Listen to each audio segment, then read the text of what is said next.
ஓம் நம சிவாய வாழ்க. திரு அண்ணாமலையாரை போற்றி. ஓம் குரு வாழ்க. வணக்கம். நம்ம வரிசையாக தொடர்ந்து இந்த சேனலில் பார்த்திங்கன்னா மாத பலன்கள் போட்டு வரோம். ஏன் அப்படின்னா ஒவ்வொரு ராசிக்காரர்களும் எந்த மாதம் என்ன செய்யணும், எந்த மாதிரி விஷயங்களை முன்னெடுக்கணும், உங்கள் கிரக சேர்க்கை உங்களை சிந்தனை எப்படி எடுத்து சொல்லணும் அப்படிங்கிறத நம்ம பற்றி பார்த்துக்கிட்டு இருக்கோம். அந்த வகையில் நம்ம இன்றைக்கி ஒவ்வொரு ராசிக்கும் எத்தகைய ஒரு சிறப்பான பல சேர்க்கை பார்க்க போகிறோம். அந்த வகையில் நம்ம இன்றைக்கி மார்ச் மாத பலன்கள் பார்க்குறோம்.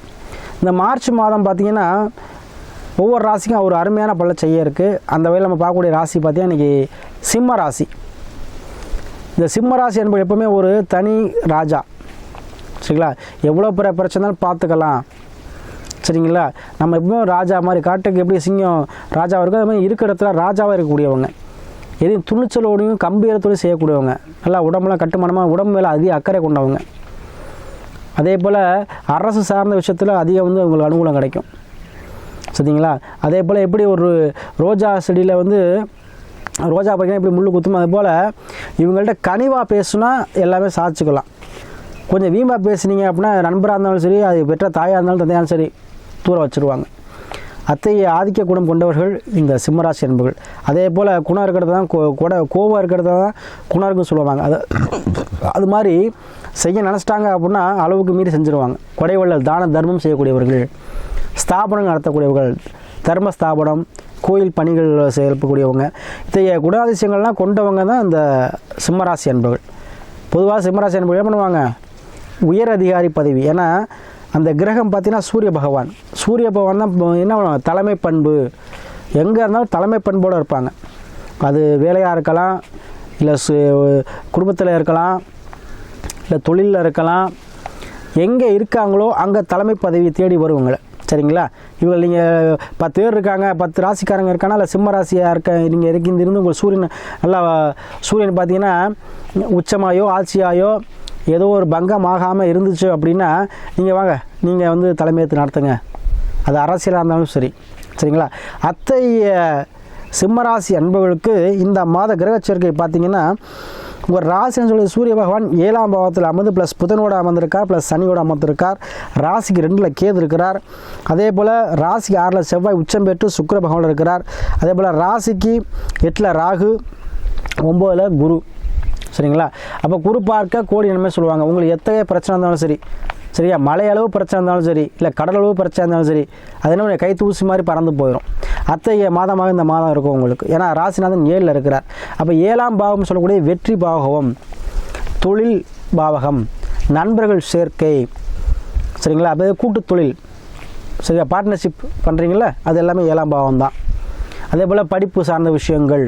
அதாவது ஒரு சில பார்த்திங்கன்னா 10 வரையும் படிச்சிருப்பாங்க, 12 வரையும் படிச்சிருப்பாங்க, ஆனால் படிப்பை விட்டுருப்பாங்க, அதுக்கு படிக்க மாட்டாங்க. பார்த்திங்கன்னா கல்யாணம் முடிஞ்சு அதுக்கப்புறம் படிக்க தோணும். சரிங்களா? அத்தகைய வாய்ப்பு இப்போ 7ல் சூரியன் ப்ளஸ் புதன் இருக்கவங்க பார்த்திங்கன்னா எப்போவுமே படிச்சுட்டே இருப்பாங்க, திருமணம் முடிந்தும் படிப்பாங்க. சரிங்களா? அப்போ தொலைதூர கல்வி இந்த மாதிரி பயிலதொரு காரணமாக இருக்கக்கூடியதான் 7ஆம் பாவகம். சரிங்களா? அப்போ இந்த 7ஆம் பாவத்தில் உங்கள் ராசியில் அமரும் பொழுது திருமணம் சார்ந்த விஷயங்கள் கண்டிப்பாக தேடி வருங்க. நீங்கள் தேடி போயிடுவீங்க. அதிகமான லவ் மேரேஜ் நடக்கக்கூடிய மாதமாக இந்த மாதம் இருக்கும் சிம்மராசிக்கு. சரிங்களா? அதே போல் கணவனாக இருந்தால் மனைவியை தேடியும், மனைவியாக இருந்தால் கணவன் தேடியும். ஒரு பிரிஞ்சுருக்கீங்க, பிரிவினையாக இருக்குது அப்படின்னா போய் சேரக்கூடிய மாதமாக அந்த மாதம் இருக்கும். அதே போல் உங்களுடைய போட்டித் தேர்வுகள் எழுதலாமா சாமி, அரசு வேலை கிடைக்குமா, அரசு சார்ந்த நான் விஷயத்தில் போகலாமா, இவ்வளோ இன்க்ரிமெண்ட் கிடைக்குமா, இல்லை ஒரு தொழில் அமைப்பு தொடங்கலாமா, ஒரு பார்ட்னர்ஷிப் சேருன்னு சொல்கிறாங்க, நம்பி சேரலாமா, இந்த மாதிரி விஷயமெல்லாம் இந்த மாதம் உங்களுக்கு முன்னெடுக்கும். அதில் நீங்கள் சேரலாம், செய்யலாம். ஆனால் சேரும்போதும் சரி, செய்யும்போதும் சரி, யாரை சேர்த்துக்கணும், ஏன்னா அவங்க விதிஜாதத்தை பார்த்துக்கணும். உங்களுக்கு பார்ட்னர்ஷிப் பாவகம் 7ஆம் பாவத்தில் எந்த கிரகம் இருக்குது, 7ஆம் பாவகம் பலவீனமாக இருக்கா, 7ஆம் பாவத்தில் ஒரு பெண் கிரகம் இருக்கா, ஆண் கிரகம் இருக்கா, இல்லை அதிகாரை மிக்க கிரகங்கள் இருக்கா, அரசு சம்பந்தப்பட்ட கிரகம், இதெல்லாம் பார்த்து தான் நீங்கள் பார்ட்னர்ஷிப் முடிவு பண்ணணும். அப்போ உங்கள் சுய ஜாதகத்தை பார்த்துட்டு தான் நீங்கள் எந்த முடிவு எடுக்கணும். கண்டிப்பாக ஜாதகத்தை பார்த்துக்கங்க. சரிங்களா? அதுக்கப்புறம் நீங்கள் பார்ட்னர்ஷிப் சேர்க்குறதா முடிவு பண்ணி, ஏன்னா பார்ட்னர்ஷிப் ரொம்ப முக்கியங்க. நிறையா பேர் நம்ம அந்த மாதிரி பார்க்காம, அதே போல் ஒவ்வொரு ராசிக்கும் இந்த ராசி ஃபேவரட்டாக இருக்கும். சரிங்களா? இப்போது உதாரணத்துக்கு சொல்கிறேன். இப்போ மேச ராசி அப்படின்னு சொல்லுங்க, மேச ராசிக்கு துலா ராசி பார்ட்னர்ஷிப் நண்பராக இருந்தீங்கன்னா நல்லாயிருக்கும்.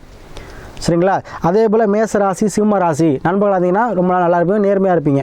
அதுமாதிரி ஒவ்வொரு ஜாதிக்கு ஆகாத ராசியாகவும் இருக்குது. இப்போ மேச ராசி, மீன ராசின்னு எடுத்துக்கிட்டிங்கன்னு வச்சுங்களேன்,